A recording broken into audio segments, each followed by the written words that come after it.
eu sempre digo que a gente tem um mau hábito de ser muito excludente. Ah, tal coisa veio para acabar com aquilo. Não, Eles tal podem coisa veio coexistir. para existir, para somar junto com Né? aquilo, né? O diferente, ele não é errado ou certo, ele só é diferente. Se é diferente, ele veio para somar. É muito chato quando você vive uma única coisa.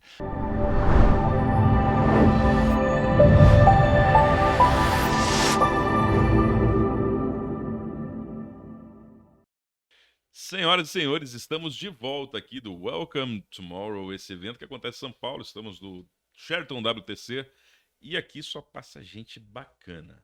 E eu estava por ali, passando com o meu carrinho pelo corredor, quando eu praticamente trombei com o cara do volante, o cara do piloto.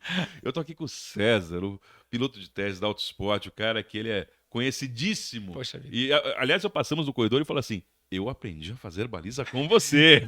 Você Foi viu? agora. Seja muito bem-vindo, César. Tudo bem? Pô, muitíssimo obrigado. É um prazer estar aqui. Enfim, esse evento que é maravilhoso, né? Não tem como perder esse ambiente aqui tão inspirador. E mais feliz ainda pelo convite que você me fez aí da gente bater esse papão. Bom, esse papo nosso, como vocês sabem, é o Conversas Inspiradoras. É aqueles 15 minutos de café que a gente para do trabalho para trocar uma ideia bacana que possa favorecer a nossa vida e ajudar. E como é que. Eu falei, pô, vou falar com o Sam, mas o que, que a gente vai falar além das balizas dos pilotos de testes, acelerar e frear? E vocês não têm ideia, tem coisa muito bacana que a gente vai falar. Mas antes de tudo, a gente precisa curar a curiosidade daqueles que são apaixonados pelo trabalho que você Sim. faz. Como é que nasceu a sua relação com os automóveis e quanto tempo você tem com o automobilismo ou com a relação da direção? Bom, eu sempre fui apaixonado por carro. Eu acho que isso foi uma sementinha que o meu vô plantou em mim, né? Meu vô era caminhoneiro, né? Eu com 7, 8 anos de idade, ele me colocava num baú que ele tinha na casa dele, eu ficava ali sentado, dentro desse baú ele fazia ali, né, o cigarrinho dele de palha com aquele fuminho de corda, e ele sempre me contava histórias. Eu tinha certeza que eu ia ser caminhoneiro, né? De tanto que eu gostava da direção. Com 13 anos de idade, né? Porque eu tenho 54, ou seja, lá atrás isso Ô, era louco, mas depois possível, você né? me conta sobre esse chá que você anda tomando aí, viu? Pois é, eu sou de 68 e com 13 anos de idade eu já estava enfiado numa oficina mecânica, né? Lavando o banheiro da oficina, lavando as peças, entregando as ferramentas para os mecânicos. E olha você, eu jamais podia imaginar lá, né, com meus 13, 14, 15 anos de idade, que ia ser tão importante, né, aprender de mecânica com a mão na graxa, né, ganhar esta base para que lá na frente eu me tornasse um piloto de testes. Isso ajudou, né? Aquela história de Deus escreve certo por linhas tortas, porque quando você tem muitos pilotos, eles se tornam piloto de testes, mas tudo que ele entende do carro vem da área acadêmica, o que é muito bom. Mas quando você aperta o parafuso, sabe como é que funciona o motor por dentro, um câmbio, uma suspensão, um freio, enfim, um diferencial, muda muito, né? Você ganha muito em experiência para poder testar um carro. E se a gente pensar, muitos pilotos longevos nas grandes provas de automobilismo Sim. são grandes acertadores de carro. Sim, pessoas que colocam realmente a mão na massa, né? Então, essa é uma. Muita gente acha que ser piloto é apenas estar na direção, mas tem que entender muito de mecânica, do traçado, porque é um ajuste fino, né, que se faz. Sim, é muito complexo, né? E principalmente hoje, mais do que nunca, o piloto ele é um atleta, né? Então, tanto Hum, ele tem que cuidar da parte mental, Ayrton Senna foi muito bom nisso, tanto que ele foi o primeiro a ter um personal trainer e mental, né? Assim como o entendimento sobre o equipamento, as tecnologias que está lá, ser incansável. Hoje, a telemetria e uma série de coisas embarcadas no carro ajudam ainda mais a você estudar todos os fenômenos que estão acontecendo com o carro na pista, que é do desgaste do carro, que é a temperatura, que é a velocidade do vento, alguma interferência que você tem que mudar o seu jeito de dirigir o carro. Então hoje assim, são atletas, são quase que umas máquinas, né? Os sim. pilotos atualmente.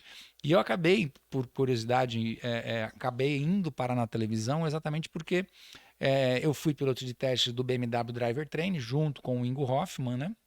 e nós dávamos instrução. E aí eu dei ideia, falei, por que a gente não tem um driver training dedicado à imprensa? Porque a gente consegue dar para eles a capacidade de testar os carros, Sim.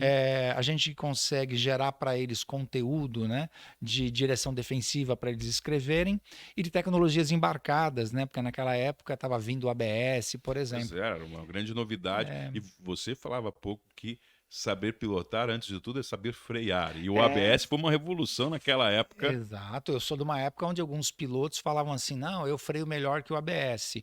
Só que um piloto de corrida é uma coisa, o piloto na rua é outra completamente diferente. Tá aí um ponto importante. A gente, todos, acho que a maioria das pessoas tem uma certa relação com os carros, Uhum. com as máquinas.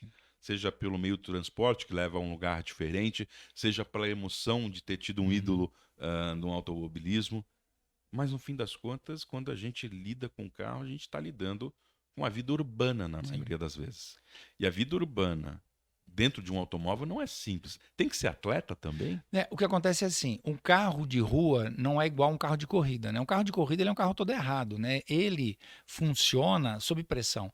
Então, enquanto você não pode esquentar um carro na rua, um carro de corrida só anda quente. Entre outras diferenças. Então, são carros muito diferentes.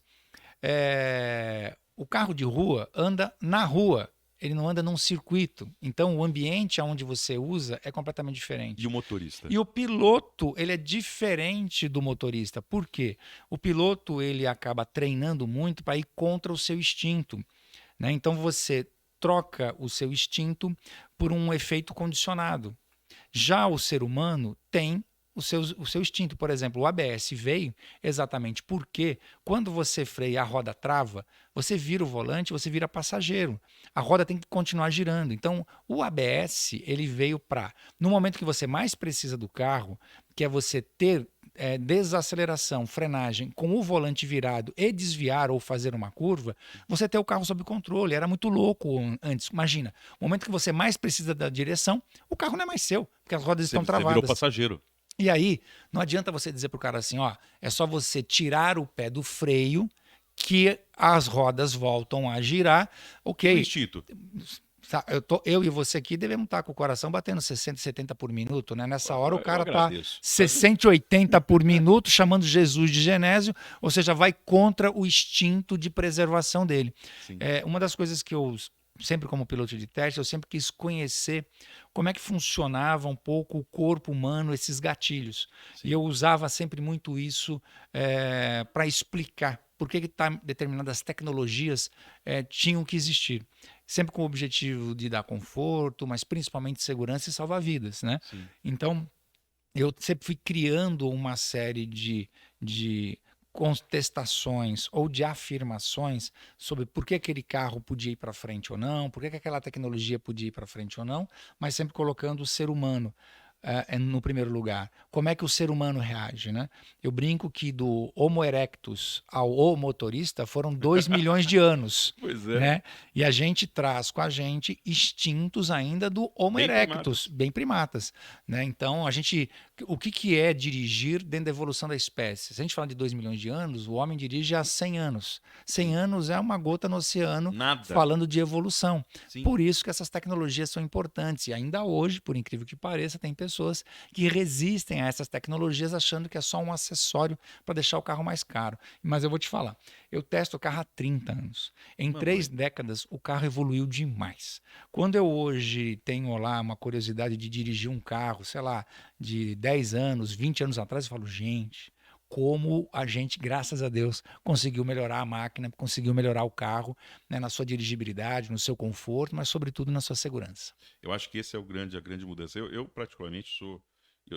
Eu me sinto, às vezes, um cara bipolar, porque Uhum. ora eu amo a cultura carburada dos muscle cars Sim. dos anos 70, que eram carros incríveis, muitos cavalos, e ao mesmo tempo me sinto encantado com os carros elétricos, né? Então, e da segurança deles, né? E eu que sou pai, né? Quando você também tem isso. Você já Mas eu diria que você, com esse sentimento, né, que você chamou de bipolar, você é o cara mais inteligente, porque não existe uma bala de prata, entendeu? Não existe uma única solução. Sofre demais quem vai para um lado só. quem polariza por um. Exato, quando você consegue perceber e viver com os diferentes, eu sempre digo que a gente tem um mau hábito de ser muito excludente. Ah, tal coisa veio para acabar com aquilo. Não, Eles tal podem coisa veio coexistir.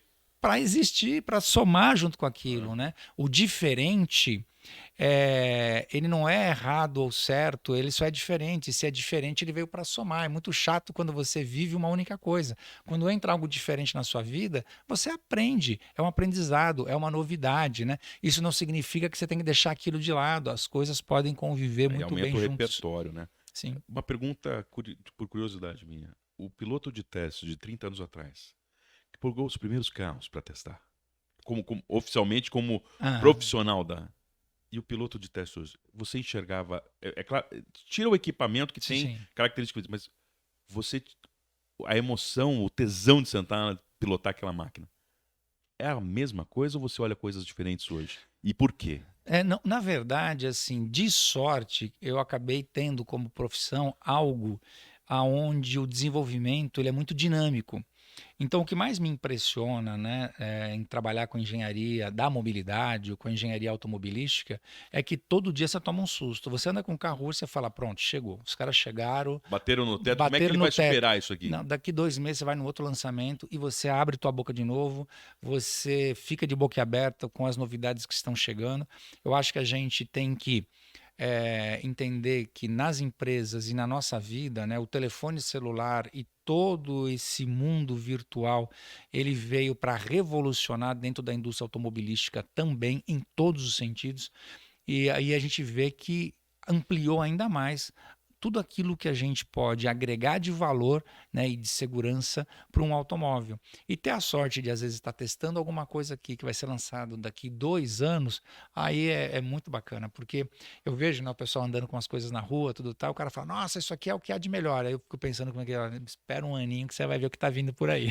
Eu fico pensando, é muito bacana, ou às vezes frustrante, né? Porque você sabe que existe ali, ainda não chegou. Aham, É, antes da gente partir para aquela parte do assunto, e eu acho que é a reta final, aham, quando a gente vai falar de, é, talvez, do ponto mais importante aham, do motorista ou do comportamento de quem dirige, eu queria perguntar só rapidamente sobre os carros elétricos. uhum, A gente tem.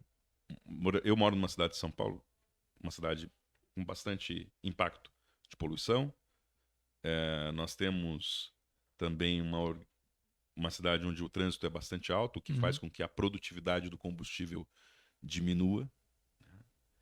E isso deixa a gente muito tentado, e principalmente para quem gosta de sustentabilidade, Sim. muito tentado a ter um carro. Mas eles ainda É. estão caros, mas o que mais me preocupa não é que ele está caro, ele é diferente o preço por causa do custo do carro tradicional. Mas a preocupação que sempre traz é: estaremos prontos para os carregamentos Então vamos lá. desse carro? Pergunta complexa? Não, Não, tá facinho. Primeiro assim, você vai tomar um susto com o que eu vou te dizer agora.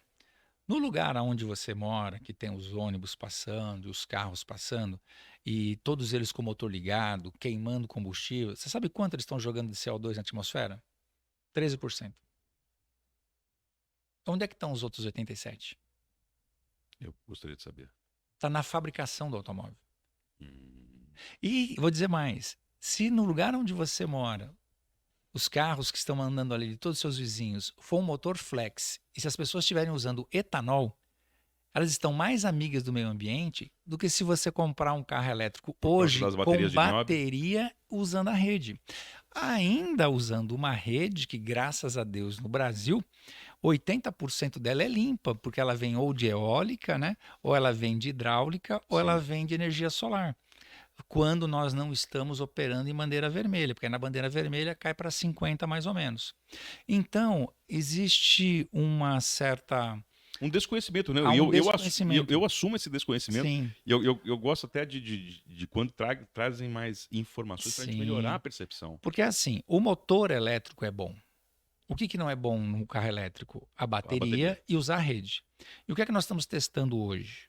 Hoje já andei com carros com isso em 2015 e agora acelerou-se porque chegou já as mineradoras já avisaram que não vai ter mais lítio, que não vai ter mais níquel, que não vai ter mais cobre, Fundamentos de bateria, né? fundamento de bateria. E tudo isso que eu te falei para você é escavação. O que é que tem de amigo do meio ambiente? Em escavação. Nada. Absoluto. E tudo isso são materiais nobres Escassos, e finitos. escasso, exatamente. E são finitos. Então, o que faz um motor elétrico funcionar e ser eficiente é você ter uma biomassa, vamos dar um exemplo, o etanol próprio, Etanol. porque o etanol, dentro das suas dentro da composição da célula, né? Você tem 2 carbonos e pendurado em cada átomo de carbono 5 hidrogênio. Hidrogênio é eletricidade. 23 quilos de etanol substitui 750 quilos de bateria. Então eu posso simplesmente, com toda essa rede que a gente já tem de postos, você vai parar o carro e colocar etanol no tanque. Esse etanol vai passar por uma célula de hidrogênio. Ela vai quase que como aquele debulhador de milho, vai Sim, separar, né, a célula e as sim, moléculas sim, e os sim, sim. átomos. Você vai ter o hidrogênio se transformando em eletricidade e tocando motor elétrico. E aí você tirou do carro o quê? O uso da rede, que fica insustentável. Você tirou a bateria, que só aí você já matou 3 coelhos com uma caixa d'água só. Por quê? Quando você tira a bateria, você tira o que é mais pesado. O carro fica mais eficiente. Quando você tira a bateria, você tira aquilo que é mais inimigo do meio ambiente. Tanto no antes, quanto no durante e no pós. Porque Uhum. ele é um passivo ambiental muito perigoso. E você tira o que é mais caro, que foi uma das coisas que você falou que o carro elétrico está caro. E o Brasil é rico em hidrogênio verde, seja através do biometano, Uhum. seja através da cana E a ou da produção de. algave. E o Brasil ele é alto produtor de cana e tem terra. Nós temos terra e Sim. temos clima. Ó, hoje nós temos 1% da área agricultável para cana. Se nós tivéssemos 2% da nossa área agricultável com cana, todos os carros no Brasil andariam só a etanol. Então, olha para você ter uma ideia. A gente fala de descarbonização, porque toda essa conversa começa, ninguém nega, né, os impactos climáticos que a gente está tendo aqui, e para isso a gente precisa descarbonizar. Se a gente quer descarbonizar, se hoje, no Brasil, alguém com peito pegasse uma caneta e numa canetada dizendo que a partir de amanhã o preço do etanol vai estar no Brasil inteiro mais vantajoso que a gasolina, o Brasil, em 24 horas, dá um exemplo de descarbonização que o planeta nenhum viu. Porque a cana é renovável, a cana em desenvolvimento, ela captura gás carbônico. O grande problema é que quando você vai fabricar alguma coisa como um automóvel, por exemplo, que gera tanto CO2, Uhum. eu preciso ter alguma coisa do outro lado capturando gás carbônico. Em carro elétrico, você não tem nada que captura. Quando o motor funciona, você não emite, mas quando você fabricou o carro e as baterias, você produziu CO2. Então eu preciso da cana, porque a cana, como ela captura gás carbônico, tudo Sim. aquilo que eu usei, que eu produzi de CO2 para produzir o carro, eu estou compensando. E com um motor em funcionamento, a emissão é zero. Aí Cacete. você fecha a conta. Então, para dizer o seguinte, teremos carro elétrico, porém, poucos serão com bateria e usando rede, a esmagadora maioria vai ser com hidrogênio. Cacilda, cara. Foi uma aula. Minha cabeça tá assim, blum, blum, blum, Não, voando assim, aqui. esse é o mundo bom, é o mundo ideal. E sobrou algum tempo pra gente falar daquela segunda parte, Uhum. que é todos olham pra você e rapidamente se inspiram nos carros, como eu falei, a gente passou ali, nós fomos parados literalmente no É, corredor. Eu aprendi a fazer baliza com pois é, que você. gostoso. Mas você tem falado muito de gente, muito de É, ser humano. E me conta, por que que você tem falado tanto isso e por que que isso é muito importante dentro do mundo dos autos? então vamos lá.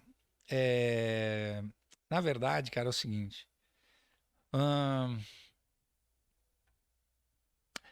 eu descobri não faz muito tempo que eu tenho um problema no coração. Chama prolapso da válvula mitral. Todo mundo, muita gente tem isso.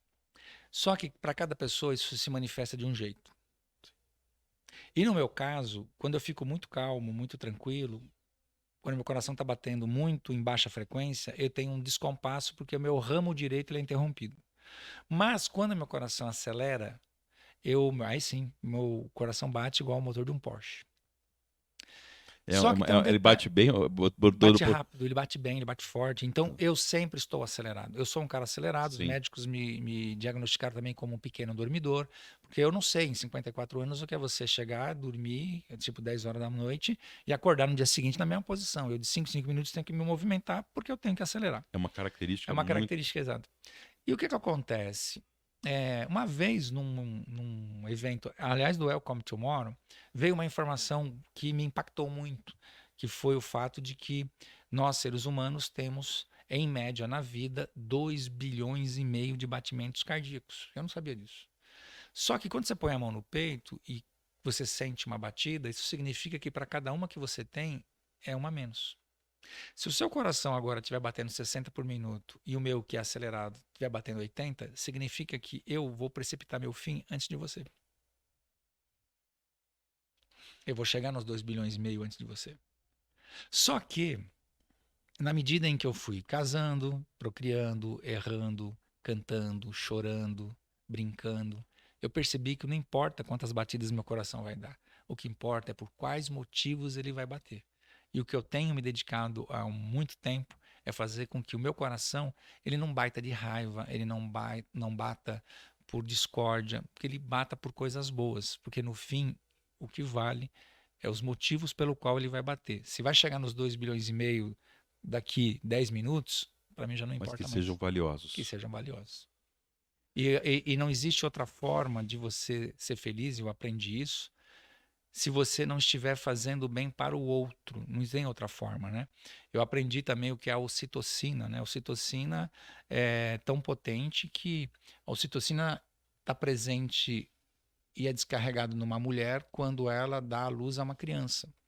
Porque a mulher, naquele momento, fez o bem desprovido de qualquer interesse maior que alguém pode fazer.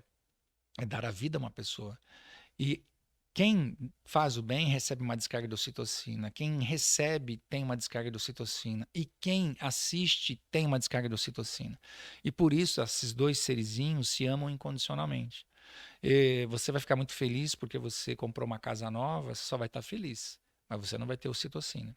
O único jeito de você ter uma ocitocina quando você comprou aquela casa nova, ou aquele carro novo que você está super feliz, é quando um amigo virar para você e falar assim, cara, eu acompanhei toda a sua luta, eu torço por você, eu sei o quanto você merece, parabéns. Aí você vai ter uma descarga de ocitocina. Porque o melhor amigo é aquele que torce pelo teu sucesso, é aquele que vibra com o teu sucesso. E quando ele fala isso para você de maneira legítima, do mais fundo, né, do sentimento do coração dele, ali tem uma descarga de ocitocina. Então eu tenho feito com que o meu coração bata, sabe, com várias descargas de ocitocina. Eu não me preocupo com a morte, até porque eu me preocupo com a vida, né? Mas certas coisas acontecem na nossa vida para que a gente possa, né, contextualizar, refletir, levá-la de uma maneira diferente. E você disse bem, num corredor, num lugar qualquer, uma pessoa vem e fala: Olha, ouvi uma coisa de você que fez diferença para mim. Hoje essa é a minha vibe. Uau, eu aqui tô, eu digo não é só encantado, mas inspirado Obrigado, pelo que você disse, que bom. porque a gente realmente vive uma grande inércia. Hoje em dia a gente vira o passageiro. Parece que as pessoas estão sem o ABS, né? Estão virando passageiro que Tô passageiro sem freio. ABS, a base da sorte. Não é a ABS Exatamente. do freio. Então, isso passa. é, Certamente eu vou levar essa informação para mim e me deixa mais encantado e Poxa, admirado com o seu trabalho, pelo ser humano que você é, pela pessoa e pelos seus valores. As pessoas sabem onde te encontrar porque elas assistem o sim. Autoesporte, mas eu queria convidar você a, a levar. Existem pessoas que agora enxergaram esse lado seu sobre o Sim. valor da vida, sobre a importância dos atos, a questão até técnica ou da neurociência, Uhum. com fundamentos aplicais a ter uma vida melhor ou fazer a vida ser melhor. Como é que as pessoas que, por exemplo, são gestores de empresas, se quiserem levar essa informação para os seus colaboradores, ou se as pessoas quiserem saber um pouco mais desse seu lado, como é que elas encontram? Bom, ela por dois caminhos, né? Existe a Mariuso Mídia, né? Que é uma agência que cuida bastante das minhas coisas, embora eu também curta muito cuidar das coisas em primeira pessoa, né? Então, no @César Urgnani, né? No meu Instagram também, ou no canal de YouTube, que tem o mesmo nome, né? Eu sempre tô ali muito ligadinho, tem muita gente ligada ali, para a gente poder atender todas essas pessoas aí. E vou te falar uma coisa, né? A gente tem essa vontade de cada vez mais reverberar e falar com o maior número de pessoas. Se não for pessoas como você que dá o microfone para a gente falar, a gente não tem essa oportunidade. Então, obrigado. Imagina que a gente possa ter mais momentos como esse. Eu Poxa, espero que esse tenha sido o nosso primeiro encontro. Talvez uma próxima vez a gente faça ou dirigindo um carro ou sim, então boa no ideia. estúdio, que é o meu ambiente. O meu ambiente é o estúdio, o teu ambiente é o carro. A gente faz uma Vamos segunda conversa. misturar. Vamos misturar isso e que a gente possa ajudar a sociedade a ser melhor, porque assim, esse mundo é bom que a É gente vive. bom. Ô, rapaz, e eu gosto de uma frase dos mineirinhos. É perto dos bons que nós fica melhor. É isso mesmo. Então, obrigado, pessoal. Mais um Conversas Inspiradoras para vocês com o craque não da bola, mas das rodas e do volante. Muito obrigado, meu amigo. Tamo Saúde e junto, paz. gente. Valeu, Obrigado. Tchau, pessoal. tchau.